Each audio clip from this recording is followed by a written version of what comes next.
બજારમાં જૂન સિરીઝની સુસ્ત શરૂઆત. નિફ્ટીમાં 23,900ના સ્તરની નજીક ફ્લેટ કામકાજ. નિફ્ટી બેંકમાં પણ ખાસ એક્શન નહીં. સ્મોલ કેપ અને મિડ કેપમાં લગભગ 0.5%ની આવી મજબૂતી. મેટલ શેર્સમાં સૌથી વધુ ચમક. ઇન્ડેક્સ લગભગ 1.5% થળ વધ્યો. હિન્ડાલ્કો 4%ના ઉછાળા સાથે બન્યો નિફ્ટીનો ટોપ ગેનર.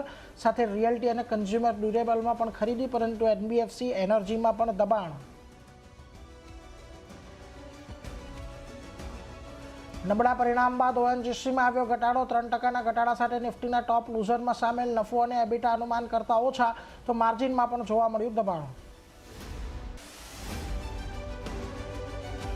સિમેન્ટ્સના Q4ના પરિણામ બાદ સ્ટોકમાં 0.5%નો ઉછાળો. Q4માં આવક 15%નો થયો વધારો. તો બીજી તરફ સારા પરિણામ બાદ જેકે ટાયરમાં પણ આવી તેજી. સ્ટોક 4% જેટલો વધ્યો. તો પરિણામ બાદ પીએનજી હેલ્થમાં 11%નો ઉછાળો.